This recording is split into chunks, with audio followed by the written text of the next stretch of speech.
"Walter, hurry up. Maya, you two get to the car. We're going to be late."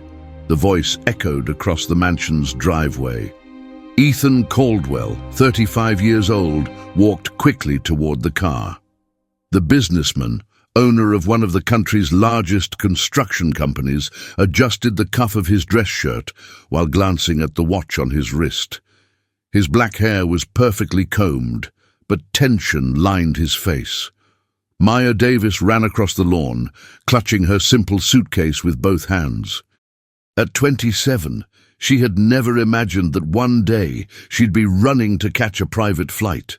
Her white sneakers slapped against the asphalt as she tried to keep up with her boss's pace. "Sorry, Mr. Caldwell. I was just grabbing the last few things," she said, a little out of breath. Walter Perry, the family cook, shook his head with a faint smile. At 50, he knew his boss's pre-trip jitters well. He loaded the luggage with the calm of someone who had seen this scene many times before. "This man gets as wound up as a kid before a big trip," he murmured to Maya as they loaded the bags into the trunk of the black BMW. The driver pulled away, heading for Teterboro Airport. During the drive, Ethan talked non-stop on the phone about meetings in Dubai, multi-million-dollar contracts, and deadlines that couldn't be missed. Maya gazed out the window, still processing that she was really going to the other side of the world. "First time flying?" asked Walter, noticing her nervousness. "Yeah," she answered quietly. "My dad always talked about the planes he worked on, but I never thought I'd fly in one." In the private hangar, Maya's jaw dropped. The white and blue jet looked like something out of a movie. Ethan was talking to a man in uniform near the aircraft. "Captain Mark, is everything set with the flight plan?" Ethan asked, still visibly tense. "Everything's in order, Mr. Caldwell. 8 hours to Dubai, clear skies ahead," replied Mark Hansen, an experienced 45-year-old pilot. "Will you be observing from the cockpit?" "Yes, I'm getting back into my lessons. I want to follow the procedures." Maya boarded the jet and couldn't hide her astonishment.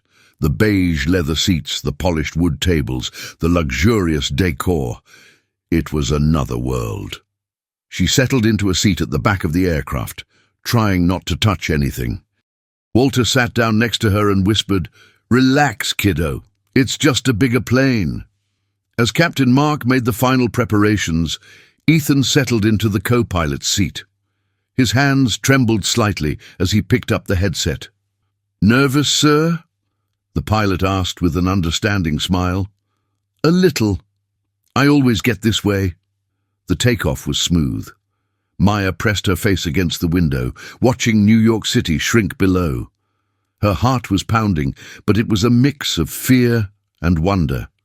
"Dad, if you could see me now," she murmured to herself, remembering the stories her father told about the planes he worked on as a mechanic.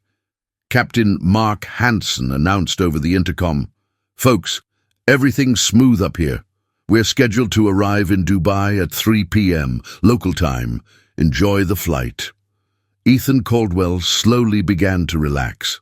The steady hum of the engines always calmed him after takeoff. He watched the instrument panel, paying attention to every detail. Maya drifted off to sleep, lulled by the gentle motion of the aircraft. It was her first flight, and it would also be her last as an ordinary passenger. 7 hours and 45 minutes later, Captain Mark was focused on the instruments when something strange happened. His words started to come out slurred. "Tower, control tower, we're—" he stammered, his right hand trembling on the yoke. Ethan looked over, concerned. "Captain Mark, are you all right?" The pilot tried to answer, but the words wouldn't come out right. His head started to loll to the side, his eyes glazing over. "Captain!" Ethan yelled, trying to get his attention. That's when Mark Hansen collapsed completely over the controls. The jet dove violently to the left. Maya woke up with the jolt, her stomach leaping into her throat. Walter yelled and gripped his seat. "What's happening?" Maya shouted, trying to stay in her seat as the plane plummeted. Ethan went into a total panic. His hands were shaking uncontrollably, sweat pouring down his face. He tried to touch the controls, but fear completely paralyzed him. "He's passed out! The pilot's passed out!" Ethan screamed, his voice shrill. Walter quickly made the sign of the cross. "Oh dear God, it's going to be okay. It's going to be okay." The altimeter showed the aircraft descending rapidly.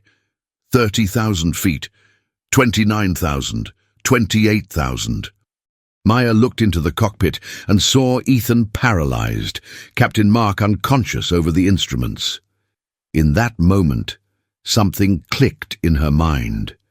The afternoons in the hangar with her father, when he would let her sit in the cockpit of the planes and explain every button, every instrument.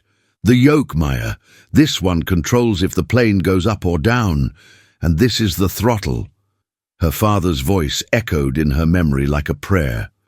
Without a second thought, she unbuckled her seatbelt and ran to the front of the aircraft. The floor swayed beneath her feet, but she managed to reach the cockpit.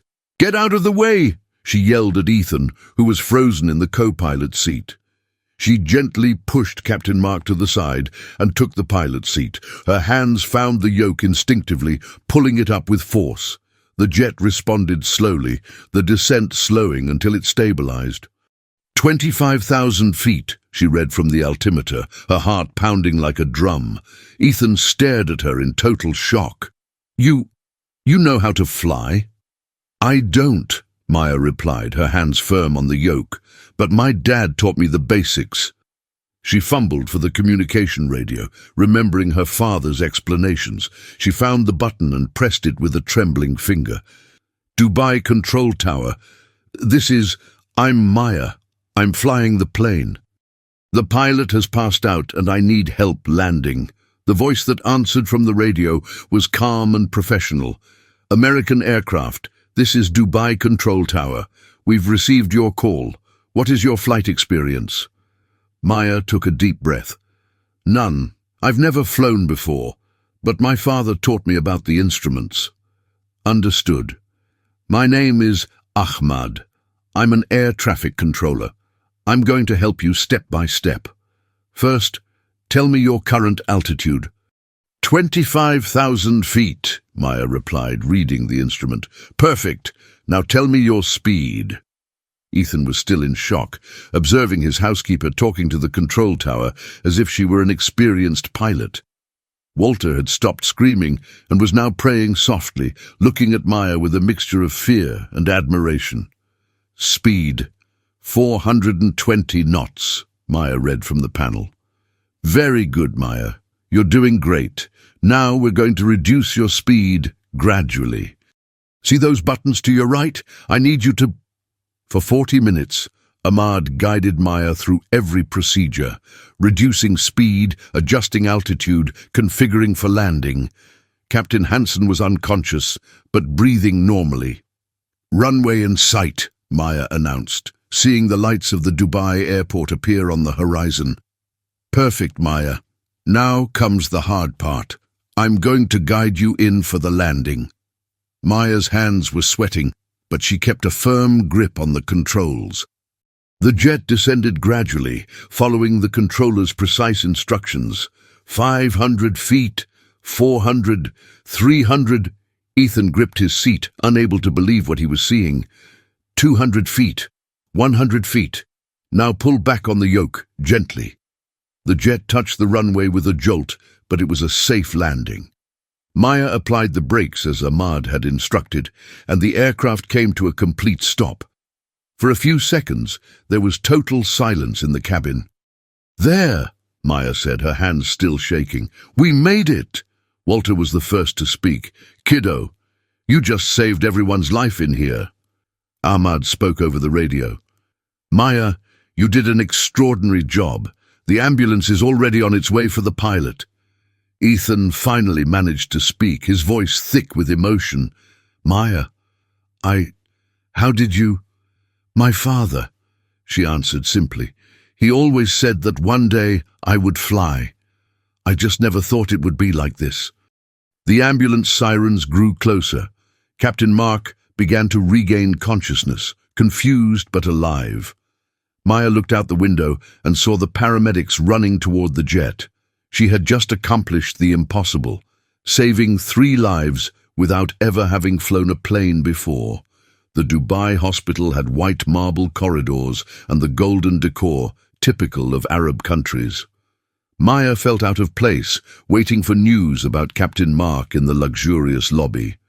"Stroke," the neurologist said when he finally appeared. "Mr. Hansen had a stroke during the flight. Fortunately, you were able to land quickly." "Is he going to be okay?" asked Ethan, who hadn't been able to stop looking at Maya since they landed. "Yes, he'll make a full recovery, but you were very lucky. If you hadn't been able to land—" "It was her," Ethan interrupted, pointing to Maya. "She flew the plane." The doctor looked at the young woman in surprise. "Are you a pilot?" "No, doctor. I just remembered what my father taught me." "Wow, you saved 3 lives today." At the hotel, Ethan requested separate suites for everyone. Maya was alone in her luxurious room, sitting on the edge of the bed, still unable to believe she was in Dubai. The room phone rang. It was Ethan. "Maya, are you okay?" "Yes, I am, Mr. Caldwell." "You can drop the mister after what you did today." His voice broke. "You saved my life. I did what anyone would do." "No, Maya." "Anyone else would have panicked. You stayed calm and got us down safely." When she hung up the phone, Maya lay down and stared at the ceiling. For the first time in her life, she had done something truly important, something that would change everything. In the next room, Ethan couldn't sleep. Every time he closed his eyes, he saw the scene again.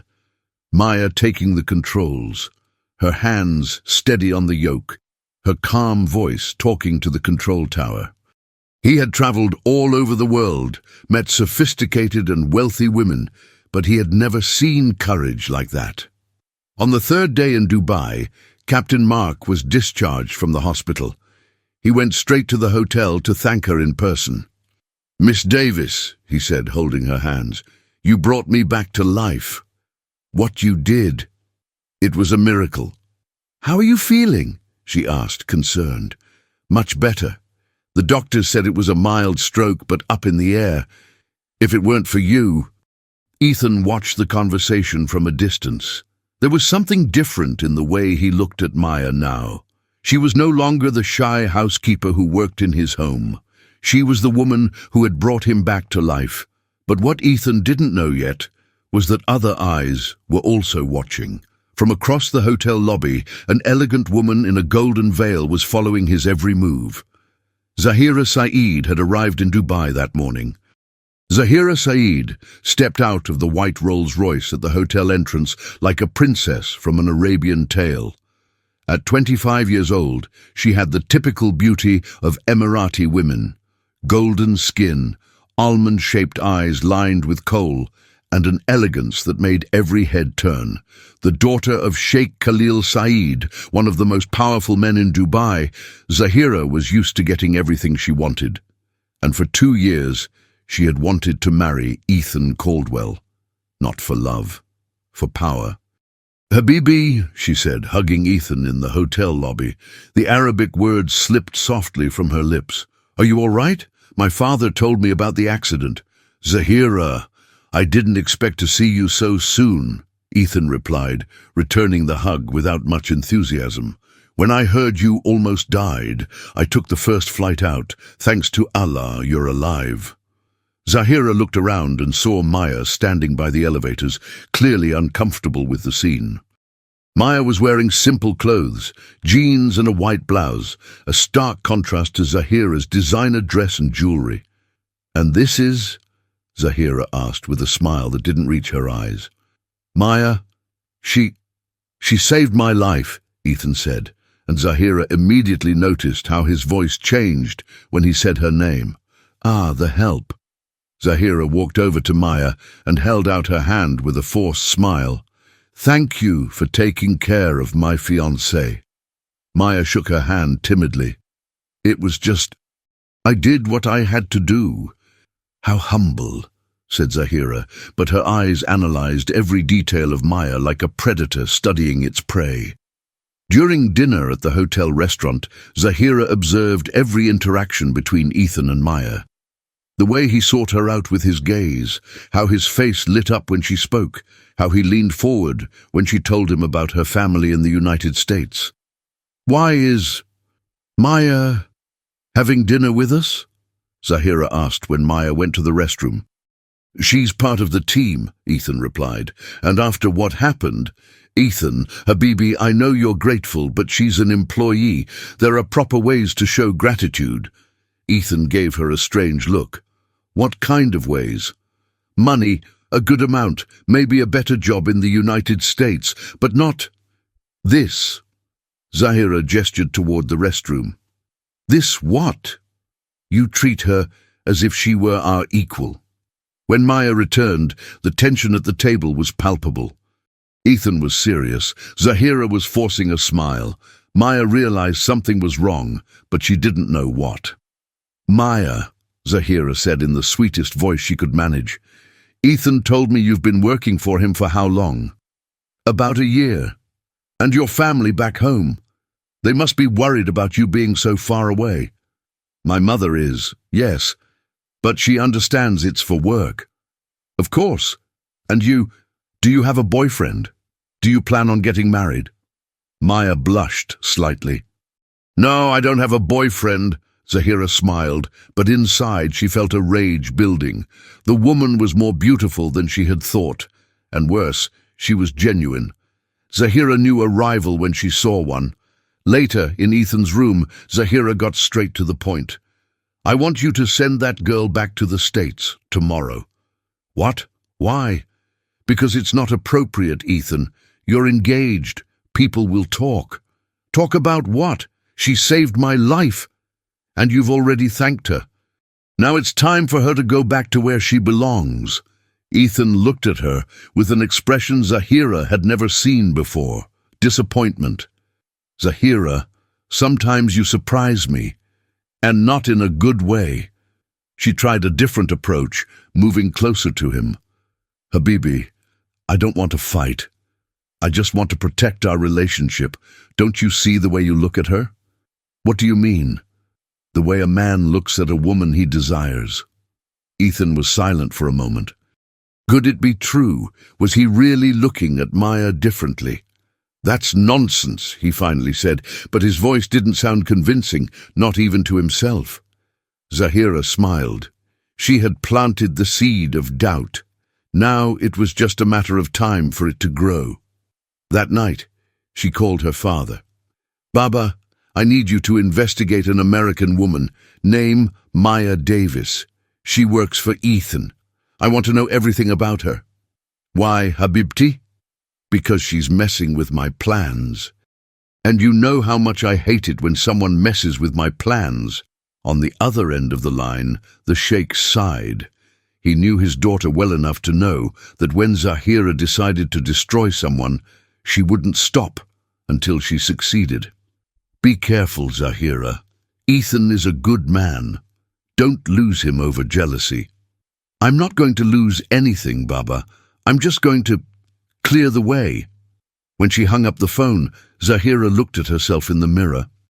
Her reflection showed a determined woman, used to getting everything she wanted, and she wanted Ethan Caldwell. It didn't matter what she had to do to get that inconvenient American woman out of the way. "If she won't leave the easy way," she murmured to her reflection, "she'll leave the hard way." The morning after the tense dinner, Zahira woke up determined.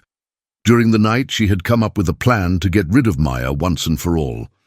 As she drank jasmine tea on her suite's balcony, she watched the hotel's activity through the silk curtains. Down below, by the pool, Maya was sitting in a chair reading a book. She wore a simple swimsuit and a floral sarong that probably cost less than one of Zahira's bracelets. Even so, there was something about her that deeply irritated Zahira.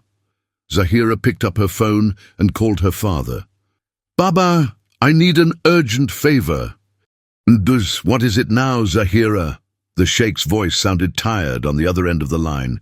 I need you to use your contacts here at the hotel. I want some of the staff to do a few small favors for me." "What kind of favors?" "Nothing major. Just create a few situations that make someone look suspicious."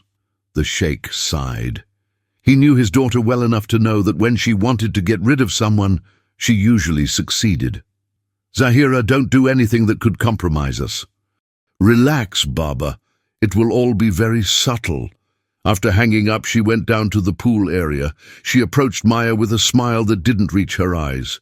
"Good morning, dear. Sleep well?" Maya looked up, surprised. "Oh, hi, Zahira. I slept well, thank you." "What's that interesting book you're reading?" Maya showed her the cover. "It's about aviation. I found it in the hotel library." "What a coincidence," Zahira said, sitting down in the chair next to her. "Did you get interested in the subject after what happened on the flight?" "Actually, I've always been, because of my dad." "Oh, really? Does he work in aviation in the States?" "He used to. He passed away 3 years ago. He was an airplane mechanic." Zahira feigned compassion. "I'm so sorry. That must have been hard on you." "It was, especially for my mom. She was left alone with health problems." "And is that why you work for Ethan?" Maya nodded. "I need to send her money every month. Her treatment is expensive." Zahira mentally filed that information away. A sick mother meant desperation for money, and desperate people would sometimes do anything. "What a dedicated daughter," she said, touching Maya's arm. "I'm sure your mother is proud." Later, Zahira met with Samir, the hotel manager. He was a distant cousin of her father's and always treated her with the deference due to a Saeed. "Cousin Zahira, how can I help you?" "Samir, I need you to instruct some of the staff to keep a closer eye on a guest." "Keep an eye on her how?" "The American woman staying in suite 1247. I want you to create some situations that make her seem untrustworthy." Samir frowned. "What kind of situations?" "A piece of jewelry that goes missing and is then found on her. Minibar items she supposedly consumed, things like that." "Cousin, this could cause trouble." "Samir." Zahira's voice turned cold. "My father invests a lot of money in this hotel. I'm sure he would be pleased to know his family is being cooperative." Samir swallowed hard. "The Saeed family didn't make empty threats." "I understand. I'll see to it." 2 days later, Maya was packing her things when she found something strange in the nightstand drawer, a gold ring with a small emerald she had never seen before. She picked up the ring and examined it, confused. How had it gotten there? At that moment, someone knocked on the door. It was Layla, a hotel housekeeper, accompanied by Zahira.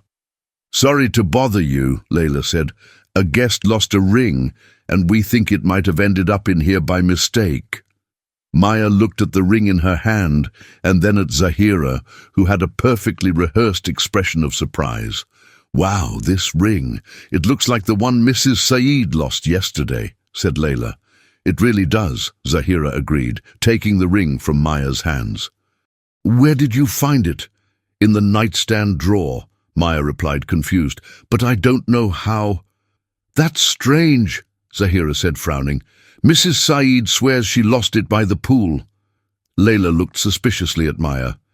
"Maybe it fell out of her purse when she was cleaning the room."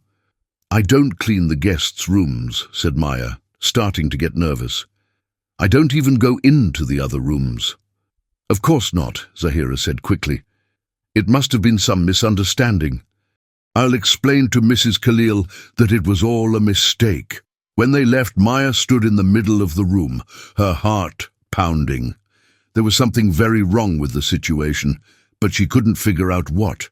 Walter, who was coming back from the elevator, noticed her worried expression. "What's wrong, kiddo? You look like you've seen a ghost."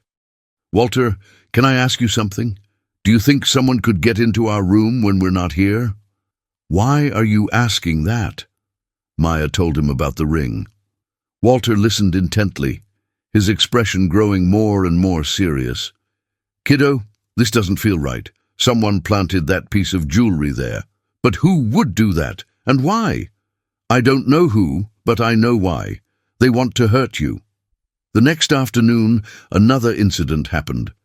Maya was having lunch at the restaurant when Hassan, a waiter, approached with a serious expression. "Excuse me, miss, but there's a problem with your room bill." "What kind of problem?" asked Maya. "There are some unpaid charges from the minibar, expensive drinks." Maya shook her head. "But I didn't drink anything from the minibar. I don't even touch that stuff." "Are you sure? It's 3 bottles of champagne and a premium vodka. It came to almost $1,000. $1,000? Maya nearly choked. "I don't have that kind of money." Zahira, who was at a nearby table, approached, looking concerned. "What's going on here?" Hassan explained the situation. Zahira shook her head, feigning sadness. "What a complicated situation. Maya, are you sure you didn't drink anything?" "I'm absolutely sure," said Maya, her voice trembling. "I don't drink, and even if I did, I would never take something that costs so much money."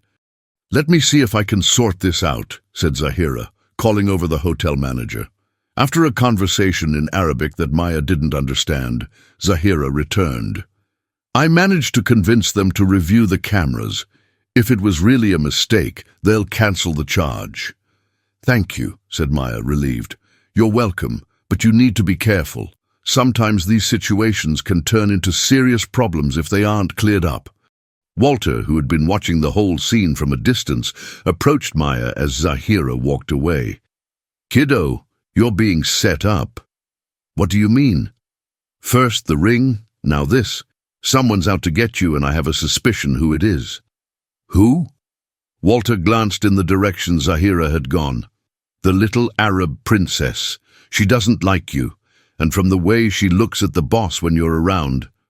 "But why would she do that?" "Because she's realized what everyone else already has." "What?" "That the boss is in love with you." In the early hours of that morning, Ethan woke up screaming.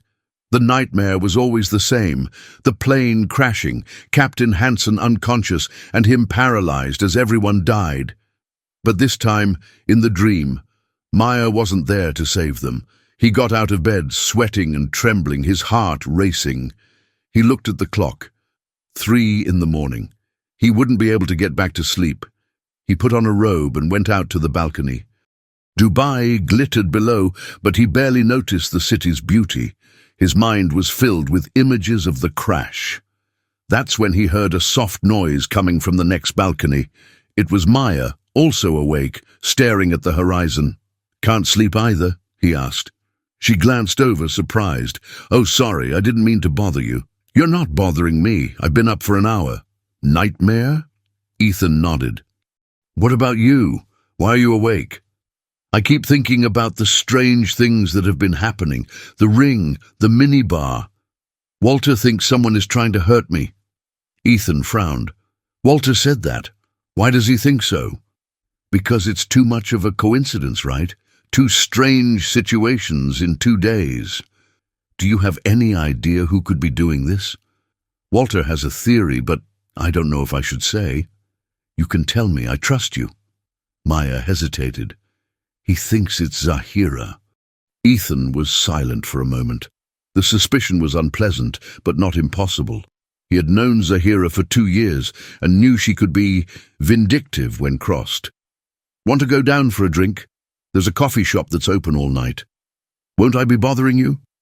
"On the contrary, I think talking will do us both some good." In the deserted hotel coffee shop, they sat at a table near the window. Ethan ordered tea. Maya preferred hot chocolate. "Can I tell you something I've never told anyone?" Ethan said, stirring his tea. "Of course. After my father died in the plane crash, I developed a fear of flying, but I've never admitted it to anyone. Not even to Zahira. Especially not to her. In her family, showing weakness is seen as inappropriate." Maya touched his hand across the table. "Being afraid isn't a weakness, Ethan. It's human." Her touch was like an electric shock. Ethan looked into Maya's brown eyes and felt something he hadn't felt in a long time. It wasn't just gratitude, it was something deeper. Maya, since the accident, I only feel safe when you're around. Why do you think that is? Because you brought me back to life, literally and in other ways too. Maya blushed slightly. Ethan, I know this is complicated. I'm engaged. You work for me. But I can't stop thinking about you. Maya pulled her hand away. We can't have this conversation. Why? Because you're going to marry Zahira. Because I'm your employee. Because we live in different worlds. And what if I didn't care about any of that? Maya looked at him sadly. But I care. I don't want to be the other woman, Ethan. I don't want people to look at me and think I'm a gold digger. You would never be the other woman to me, Maya. You'd be the only one. Don't say that, she whispered. Why not? It's the truth. Maya stood up from the table. Because this will only complicate everything. We still have to be around each other for a few more days before we go back to the United States. And when we get back, life will go back to normal. You'll run your business, I'll go back to being your cleaning lady, and this, here in Dubai, will just become a memory. Ethan stood up too. And what if I don't want it to be just a memory? Maya looked at him, her eyes shining. Then you're going to have to choose what's more important to you.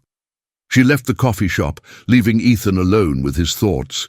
On the other side of the lobby, hidden behind a pillar, Zahira had heard every word of the conversation. Her suspicion was confirmed. Ethan was falling for her, and she would not let that happen. The next day, Zahira put the second phase of her plan into action. She called a meeting with a few select hotel employees in her cousin Samir's office. I need you to do exactly as I ask, she told the small group. In return, you will each receive $1,000. The employees glanced at each other. $1,000 was more than they made in 2 months. What do you want us to do, ma'am? Asked Ahmed, a waiter from the restaurant. I want you to say you saw the woman in room 1247 doing suspicious things. What kind of things? Asked Fatima, a housekeeper.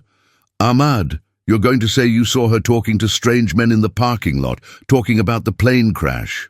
And me? Asked Fatima. You're going to say she offered you money to plant something in Mr. Caldwell's room. That's not true, said Ahmad, uncomfortable. I know it's not true, Zahira replied coldly, but you're going to say it is. Unless you'd rather look for a job somewhere else. The threat was clear. In the Dubai hierarchy, the Saeed family had enough power to destroy the career of any hotel employee. When do you want us to do this? Fatima asked, resigned. Today. Ahmad, you find Mr. Caldwell at lunchtime. Fatima, you find me in the afternoon. A few hours later, Ahmad approached Ethan in the restaurant with a worried expression. Mr. Caldwell, I need to speak with you about something delicate. What is it, Ahmad? It's about the woman who works for you, sir. I saw her yesterday talking to some strange men in the parking lot. Ethan frowned. What kind of men? They looked like journalists. She was showing them some papers, talking about the plane crash. Papers? What papers? I'm not sure, sir, but one of the men gave her money. As Ahmad walked away, Ethan was disturbed. Could it be possible? Was Maya selling information about him and the crash? Walter, who had overheard part of the conversation, approached as Ahmad left. Boss, can I say something? What is it, Walter? That Ahmad guy, yesterday I saw him talking with Zahira for a long time. It looked like she was giving him instructions. Instructions about what? I don't know, but it seemed strange to me. And now he comes up with this story about Maya. Ethan was torn. On one hand, there was Ahmad's specific accusation. On the other, Walter's suspicion about Zahira. In the afternoon, Fatima approached Zahira with tears in her eyes. Mrs. Saeed, I don't know if I should say this, but tell me, Fatima, what is it? That woman offered me money. Money? Why? To plant some things in Mr. Caldwell's room, things that would make him look bad. Zahira feigned shock. What? Are you sure? Yes, ma'am. She said she wanted to harm him, that rich people don't deserve to have everything they have. My God. And you, of course, refused. Of course, ma'am. I would never do such a thing. But I was afraid to say anything. You did the right thing by coming to me, Fatima. I'll take care of it. That night, during dinner, Zahira waited for the right moment to plant the seeds of suspicion in Ethan's mind. Ethan, can I talk to you about something, in private? They stepped away from the table. Zahira led him to a secluded corner of the restaurant. A hotel employee came to me today. She said Maya offered her money to plant something in your room. Ethan felt like he'd been punched in the gut. What? I didn't want to believe it either, Habibi. But after what Ahmad told you about her talking to journalists, how do you know about that? He told me too. He was worried, thought he should let someone in the family know. Ethan looked over at the table where Maya was sitting, chatting calmly with Walter. It was hard to reconcile the image of the sweet woman he knew with that of a calculating traitor. Zahira, this doesn't make any sense. Why would she do that? Maybe she's not who you think she is, Ethan. Sometimes desperate people do desperate things. Ethan felt the world spinning around him. The accusations painted a terrible picture in his mind. I have to confront her. No, Ethan, not yet. If she's really plotting something, it's better to be more certain before you act. When they returned to the table, Ethan could barely look at Maya. Every smile from her now seemed calculated. Maya noticed the change immediately. Is everything okay, Ethan? You seem different. I'm fine, he replied curtly. Are you sure? If you want to talk, there's no need. I'm perfectly fine. Walter watched the exchange carefully. Something had happened during the private conversation between Ethan and Zahira, and he had his suspicions about what it was. When they went up to their rooms, Maya tried one more time. Ethan, if I did something... You didn't do anything, Maya. Good night. He closed the bedroom door in her face. Maya stood in the hallway, heartbroken. Walter approached her. Kiddo, what happened down there? I don't know, Walter. He suddenly started acting strange with me. I bet Zahira said something to him. But what? I don't know, but whatever it was, you need to defend yourself. That woman won't stop until she destroys you. On the 7th day in Dubai, Zahira decided it was time for the final blow. She spent the whole morning preparing the perfect trap, gathering all the pieces of her plan. First, she called a private lab known for being flexible with its results when well paid. I need an urgent toxicology report, she said in Arabic. What kind of report? The technician asked. One that shows the presence of sedatives in a coffee sample. Do you have the sample, ma'am? I don't need an actual sample. I just need the paperwork. The technician hesitated. That's going to cost extra. Money is no object. Next, she contacted Mahmoud, a known document forger. I need a signed statement, someone who says they saw an American woman tampering with a pilot's coffee at Teterboro Airport. Ooh, when do you need it, ma'am? This afternoon. It'll be expensive. I already told you, money is no object. During lunch, she watched Maya and Ethan. Maya tried to make small talk, but Ethan answered in monosyllables, clearly disturbed by the previous day's accusations. Walter Perry, for his part, didn't take his eyes off Zahira. The cook had decades of experience reading people, and he knew Zahira was plotting something big. In the afternoon, Zahira received the forged documents. The report showed the presence of benzodiazepines in Captain Mark Hansen's coffee. The statement, signed by a supposed Omar Khalil, an employee of the Teterboro Airport catering service, described in detail how he saw a young American woman tampering with the pilot's drink. At night, during dinner, Zahira waited for the perfect moment. When dessert was served, she stood up from the table. Ethan, I need to show you something very important. It's about Maya. Can't it be here? It's better in private. It's disturbing. They headed to Zahira's suite. She had spread the forged documents across the coffee table, creating a dramatic scene. "What is all this?" Ethan asked. "Proof, Ethan. Proof of what Maya really did." She picked up the first document. "This is the report on what Captain Mark drank before the flight. It shows he was drugged." Ethan read the paper, his face turning pale. Drugged? But how? "Here," Zahira showed him the second paper. "A statement from Omar Khalil, a catering employee at Teterboro Airport. He saw Maya putting something in the pilot's coffee." This can't be true. "Ethan, I know it's hard to accept. I didn't want to believe it either." Ethan read the statement in silence. Omar described seeing a young American woman tampering with the drink meant for the pilot, how she looked around to make sure no one was watching. "Why would she do this?" Ethan asked, his voice barely a whisper. "Think about it, Habibi. She planned everything. She drugged the pilot knowing you would panic. Then she played the hero, saving everyone. She earned your trust, your gratitude. But what reason would she have? Money, Ethan. She was already selling information to journalists, remember? And who knows what else?" Ethan sat down heavily in an armchair. The world he knew was crumbling. "There's more," Zahira continued mercilessly. "I found out she has debts in the United States, big debts. Her mother isn't just sick, she's in debt to the hospital." "How did you find that out?" "My father has contacts everywhere. When I started to suspect, I asked him to investigate." Ethan looked at the papers scattered on the table. Reports, testimonies. It all seemed so convincing. "What do I do now?" "You turn her over to the police. Attempted murder, Ethan." "She tried to kill you and the pilot." "Zahira, I don't know if I can do that." "Why not? She tried to kill you. But she also saved me. Just because her plan went wrong.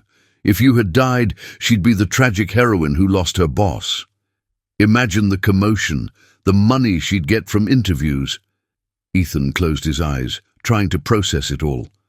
The woman he was falling for was a criminal. "I'm going to call the police," he said finally. "Do you want me to call?" "No. I'll do it myself." As Ethan dialed the Dubai police, Zahira smiled discreetly. Her revenge was almost complete. On the other side of the hotel, Maya was in her room with Walter, who had asked to speak with her. "Kiddo, you need to prepare yourself," he said seriously. "Prepare for what?" "For the storm that's coming. That woman is planning something big against you. And from the way the boss is acting, Walter, I'm scared." "Me too, kiddo. But the truth always comes out. You just have to hold on until it does." An hour later, there was a loud knock on Maya's hotel room door. It was 2 Dubai police officers. "Miss Maya Davis?" one of them asked in English. "That's me. What's going on?" "You're under arrest on suspicion of attempted murder." The Dubai jail cell was small and stuffy. Maya sat on the metal bed, still unable to believe what was happening. 3 hours earlier, she had been having dinner at the hotel. Now she was in jail, accused of trying to kill the man she loved. The first morning, a guard came to get her. "You get 1 phone call," he said in English. Maya thought quickly. There was no point in calling her mother in the United States. It would only make the poor woman frantic. She decided to call the U.S. consulate in Dubai. "U.S. consulate, good morning. Please help me. I'm an American citizen and I've been arrested here. I haven't done anything wrong." "What's your name?" "Maya Davis." "We'll send a lawyer to you, ma'am. Please wait." The next day, Fatima al-Rashid arrived, a serious 40-year-old lawyer who spoke English with an Arabic accent. "Miss Davis, I'm from the law firm that represents the American consulate. I need you to tell me everything." Maya recounted the whole story, the flight, the crash, how she saved everyone, Zahira's arrival, the strange situations at the hotel. "Are you sure you never touched the pilot's coffee?" "I'm absolutely sure. I didn't even know pilots drank coffee before a flight." Fatima sighed as she reviewed the prosecution's documents. The evidence against you is serious. We have a report showing the pilot was drugged and a witness who claims to have seen you tampering with his drink. But that's a lie. I believe you, but I need proof. I'll start investigating, but it might take a few days. And if we don't find anything, you could face 20 years in prison. When she hung up the phone, Maya lay down on the bed and cried. She cried for her mother, who was waiting for her to come back. She cried for her father, who always said the truth eventually comes out. She cried for Ethan, who believed she was capable of hurting someone. Across town, in the hotel, Walter was restless. He couldn't accept that Maya was guilty. He'd known the kiddo for a year and knew she didn't have a mean bone in her body. He decided to find Ethan in his room. "Sir, can I have a word with you?" "What is it, Walter?" "It's about Maya. Do you really believe she did this?" Ethan sighed. He hadn't slept at all, tormented by her arrest. "The evidence is clear, Walter." "What evidence? Some papers that appeared out of nowhere?" "There's the lab report and the witness's testimony." "Sir, forgive me for saying so, but you're being deceived." "By whom?" "By Zahira. She set this whole thing up." Ethan shook his head. "That doesn't make any sense, Walter." "Doesn't it? Then explain something to me. Why did this evidence only show up now, after a week? Why didn't anyone look into this before?"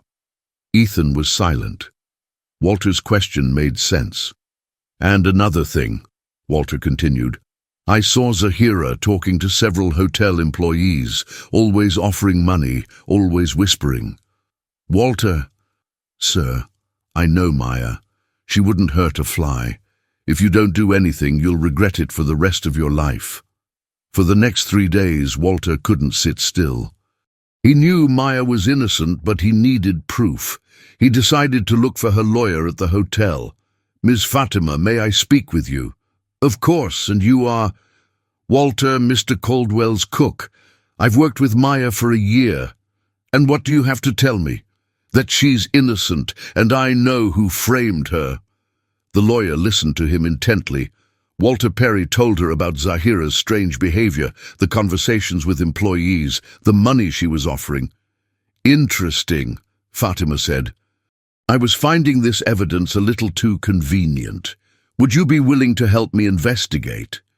"Of course. What do I need to do?" "First, let's talk to the pilot. Then, I want you to introduce me to the employees Miss Zahira bribed." They went to the hotel where Captain Mark Hansen was staying, waiting for medical clearance to return to the United States. "Captain, how are you feeling?" "Much better, Walter. Why are you two here?" "Maya is in jail." "They're saying she put something in your drink." Captain Mark Hansen frowned. "That makes no sense at all." "Why?" the lawyer asked. "Because I had my coffee long before she even got on the plane.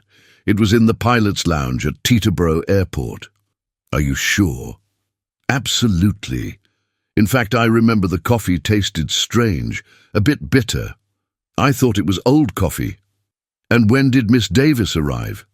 "Only when it was time to board. She didn't even enter the pilot's area." The lawyer jotted it all down. "Would you be willing to repeat this at a police station?" "Of course. If the kiddo's been wrongly locked up, I have to help." The next day, Fatima secured a meeting with Detective Hassan Al-Mahmoud. She brought Walter Perry and Captain Mark Hansen with her. "Detective, I have important information about the American woman's case." "What information?" Captain Mark Hansen repeated his statement. The detective listened intently. "Interesting. This completely contradicts the prosecution's version." "There's more," said Walter Perry. "I can prove the witnesses lied." "How?" "By talking to them. If you give me permission, I can try to get them to confess." The detective thought for a moment. "I can't authorize an unofficial interrogation, but I can call the witnesses in and let you be present during the questioning." On the 3rd day of the investigation, the detective called Ahmad in to testify again. Walter Perry was present as an authorized observer. "Mr. Ahmad, I want you to review your statement. Are you sure about everything you said? Ahmad was visibly nervous. Yes, I am. You said you saw her talking to reporters in the parking lot. What day was that? I don't remember exactly. And where exactly in the parking lot? I don't really remember. Walter Perry couldn't hold back. Ahmad, why are you lying? I'm not lying. Then tell me something. If you saw her passing information to reporters, why didn't you tell Mr. Caldwell right away? Ahmad started to sweat. I thought that... The detective noticed the hesitation. Mr. Ahmad, lying to the police is a serious crime. This is your last chance to tell the truth.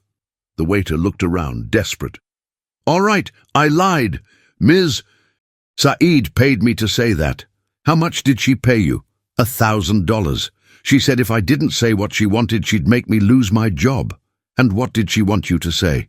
That I had seen the American woman talking to journalists. But I never saw anything like that. An hour later, it was the maid Fatima's turn. Ms. Fatima, the detective said, Mr. Ahmad has already confessed he lied about Ms. Davis. Do you want to stick to your story? The maid started to cry. I'm so sorry, Ms. Saeed offered me money too. How much? $1,000. She said I had to say that Ms. Davis offered me money to plant things in Mr. Caldwell's room. And did that happen? Never. The young woman was always polite but quiet. She barely spoke to me. Why did you agree to lie? Because I need the money. I have 3 children and my husband is unemployed, but now I know it was wrong. The detective called his assistant. Karim, I want you to investigate this Omar Khalil, who signed the airport statement. And I also want you to check the lab that did the report. The next day, Karim brought the results. Chief, this Omar Khalil doesn't exist. I found 3 people with that name who work in catering in the United States, but none at Teterboro Airport. And the lab? It exists, but they don't do this type of analysis. They specialize in industrial analysis. The detective shook his head. Someone forged all the evidence against the American woman. And now, Chief, now we're going to arrest the person who really committed a crime here.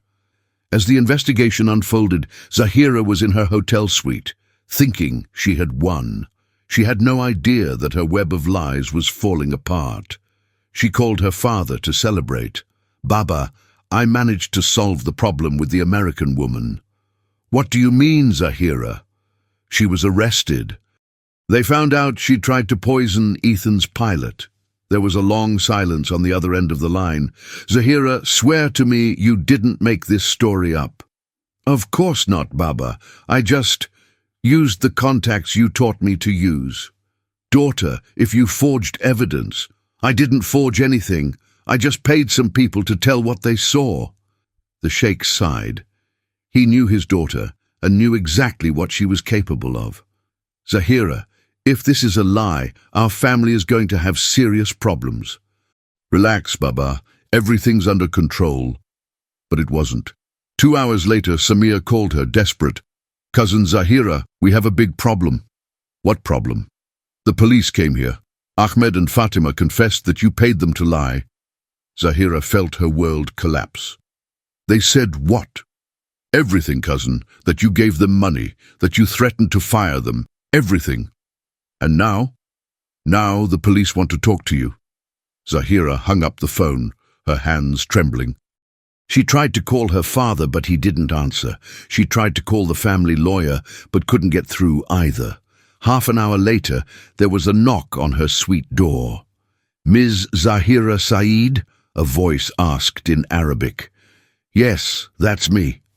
Dubai police. You need to come with us to give a statement. Zahira opened the door and was met by 2 police officers. What is this about? Forgery of documents, bribery of witnesses, and filing a false report. You have the right to an attorney. Do you know who my father is? Yes, we do, ma'am, and he was the one who asked us to treat you like any other citizen. Zahira couldn't believe it. Her father had chosen the family's reputation over protecting her. Can I at least get my things? You may, but under supervision. An hour later, she was in a cell across town, awaiting trial. The hunter had become the prey. 2 days after Zahira was arrested, Detective Hassan called Ethan for an official meeting. "Mr. Caldwell, I have some important news about the case." "What news?" "After a full investigation, we discovered that all the evidence against Miss Davis was fabricated." Ethan felt like he'd been punched. "What do you mean?" "The airport employee's testimony is false. The lab report is also false. The witnesses confessed they were paid to lie." "Paid by whom?" "By Miss Zahira Saeed.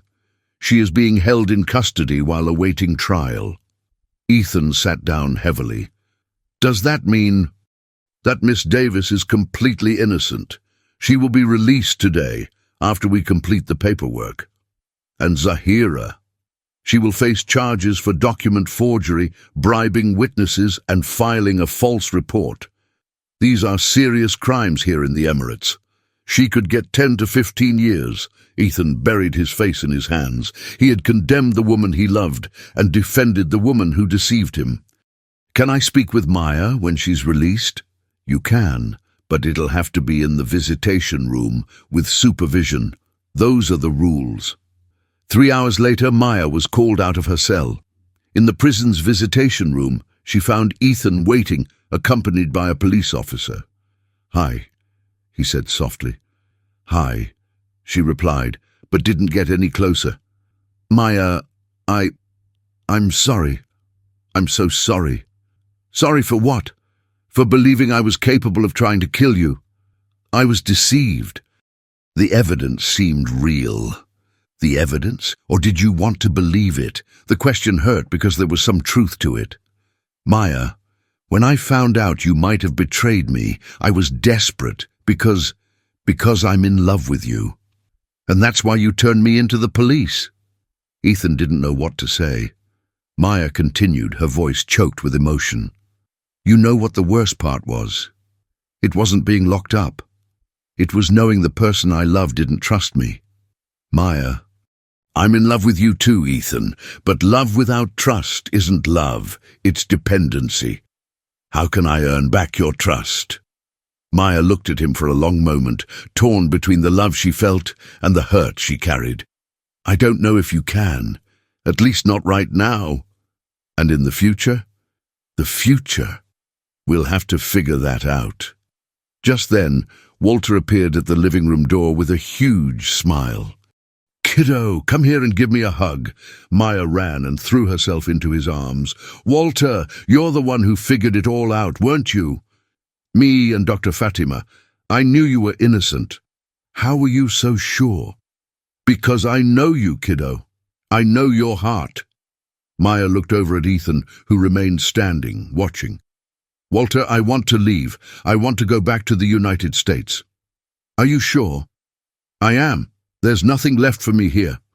As they left the police station, Ethan stood at the door, watching the woman he loved walk away, and for the first time in his life, he understood that some wounds take a very long time to heal, even when you have every reason to regret it. The flight back to the United States was scheduled for the next day. Maya was packing her few things at the hotel, trying not to think about everything that had happened. Walter was sitting in an armchair, worried about her silence. "Kiddo, are you sure you want to leave like this?" "What do you mean, Walter?" "Without talking things through with the boss." Maya stopped folding her clothes. "Talk about what? He made it very clear he doesn't trust me. But now he knows you're innocent." "Knowing I'm innocent doesn't erase what he did. When I needed him most, he chose to believe anyone but me." There was a knock at the door. It was Ethan with a devastated look on his face. "Maya, can I come in? I need to talk to you." She hesitated. "Walter's here." "That's fine. Actually, it's better to have a witness." Ethan entered and stood in the middle of the room, not knowing how to begin. "Maya, I spent the whole night thinking about what I was going to say to you. And did you come to a conclusion? I did, that there's no excuse for what I did. None. Maya crossed her arms. At least we can agree on that. I betrayed you in the worst way possible. I didn't trust the person who saved my life. The person who... He swallowed hard. The person I love. Love is an easy word to say, Ethan. You're right, and I proved I didn't know its meaning. Walter watched the two of them, seeing the pain in both their eyes. Maya, Ethan continued, I know I don't deserve forgiveness. I know I don't deserve a second chance, but I want you to know that I'll spend the rest of my life regretting what I did. And you think that's any comfort to me? No, I don't think so. I just want you to know that if one day in the future you can forgive me, I'll be here. Maya sat on the edge of the bed, tired.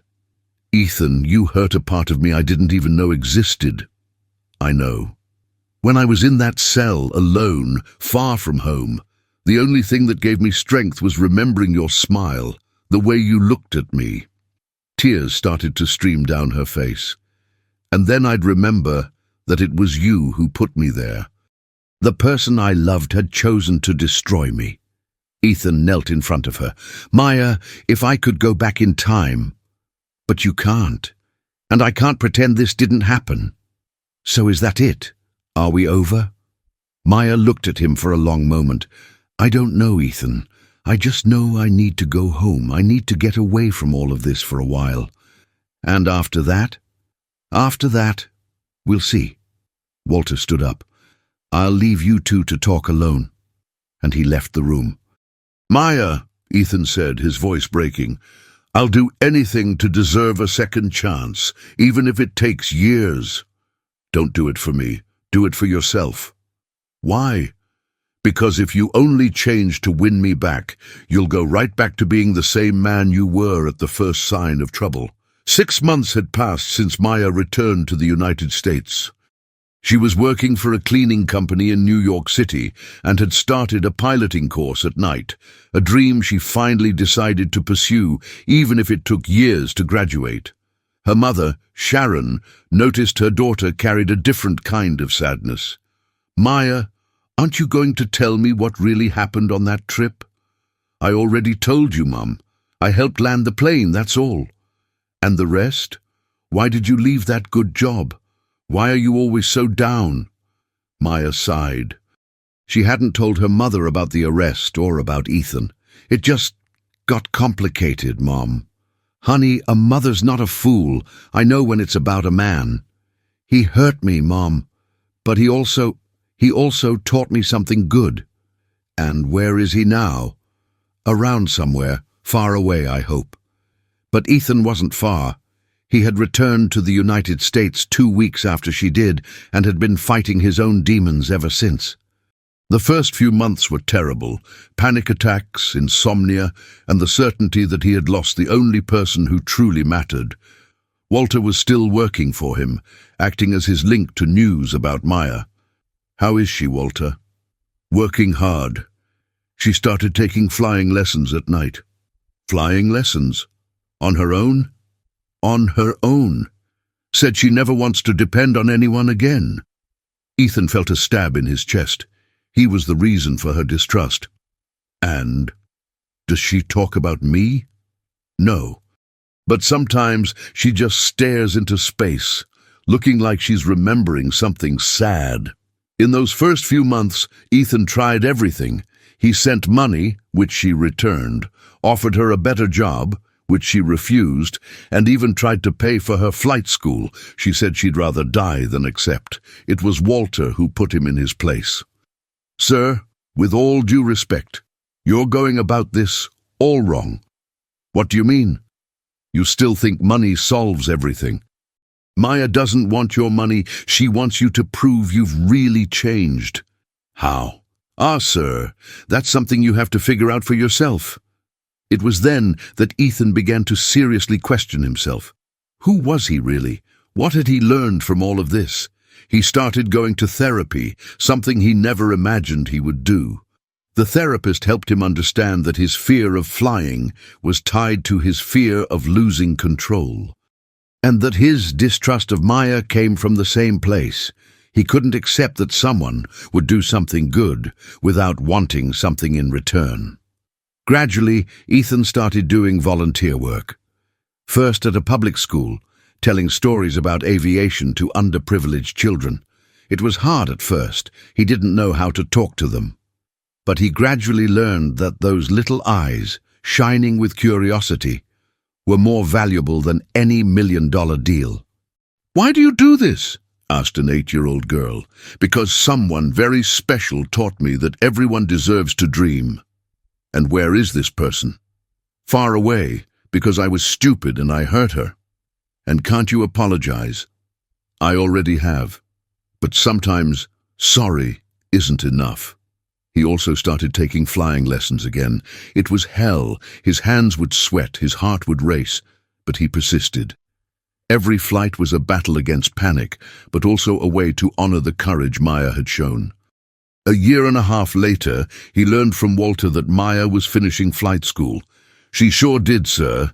2 years of studying, working by day and studying by night.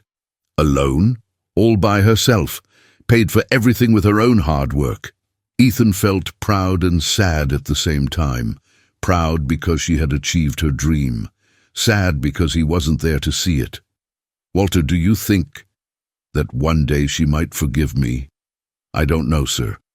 But I know you're on the right path. And I can guarantee you one thing. If she sees that you've truly changed, she'll consider it." 2 years after Dubai, Maya was leaving flight school when she saw a scene that made her stop. In the square across the street, a man in a suit was talking to an older woman who was selling fudge. It was Ethan. Out of curiosity, she decided to wait and see what he was doing. She saw him buy some fudge, chat with the woman for a few minutes, and when he left far more money than the cost of the purchase. Intrigued, Maya approached the fudge seller. "Ms. Rose, who was that gentleman?" "Oh, honey, she's an angel. She comes by every week, buys my sweets, and even helps with the household bills." "Every week?" "For months now. She said she's learning to appreciate the little kindnesses." Maya felt her heart tighten. Could it be a coincidence? The following week, by chance, she saw him again, this time at a public school talking to children about aviation. He had brought model airplanes and was explaining how they worked.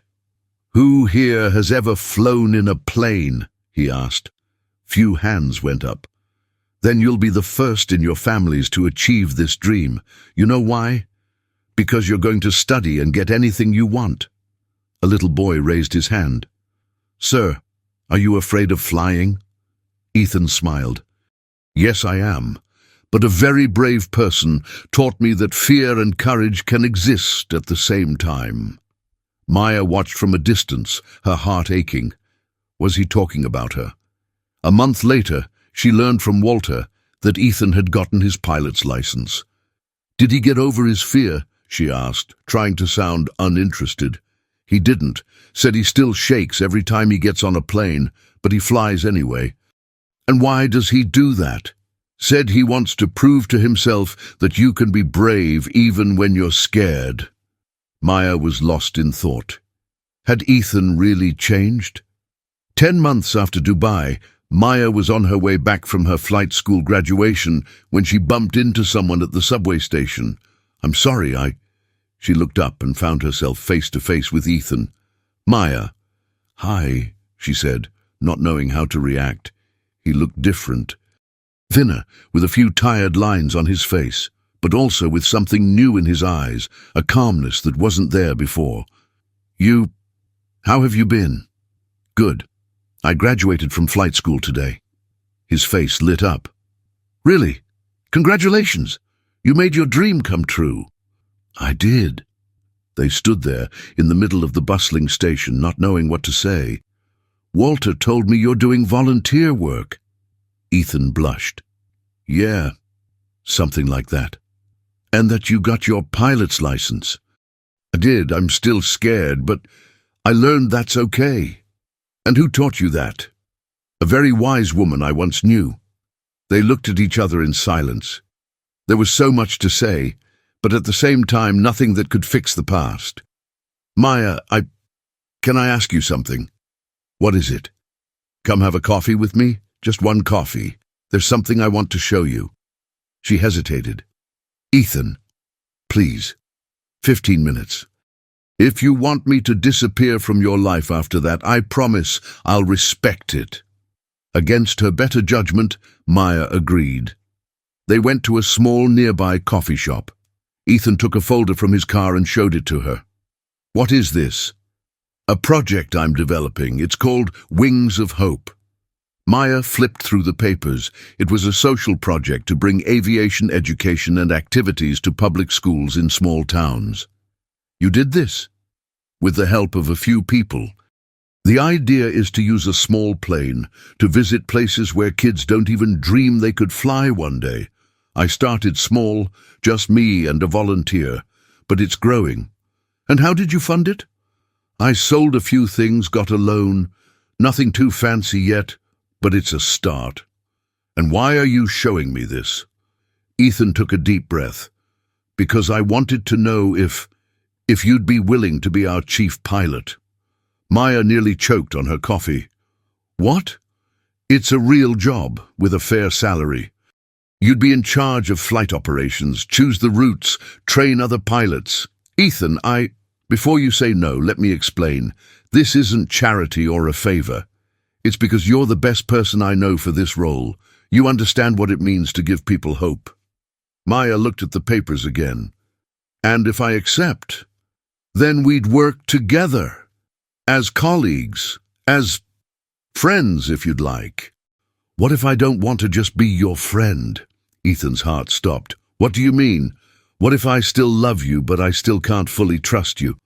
Then we take it slow. We rebuild everything from scratch. No rush, no pressure. Would you be up for that, really starting over? I'd do anything to have you back in my life. Maya closed the folder and looked him in the eyes. I'll take the job. And the rest? The rest? We'll see how it goes. 3 years after Dubai, the Wings of Hope project had already visited 30 small towns. Maya led a small team and had become a leading figure in humanitarian aviation in the country. That Saturday morning, they were preparing for another mission when Walter arrived at the hangar carrying packed lunches. What are you doing here so early? Maya asked. Someone's got to feed this crew, right? And Ethan called me, said it was important. He's not my boss. We're partners now. A partner, and he's still making food for everyone, Walter laughed. Ethan approached, visibly nervous. During their time working together, he and Maya had slowly rebuilt their relationship, first as colleagues, then as friends, and in recent months as something more. But he still felt he needed to prove he deserved a real second chance. Everyone, before we fly today, I need to say something. The small team, Maya, Walter, 2 volunteer pilots and a psychologist, gathered around him.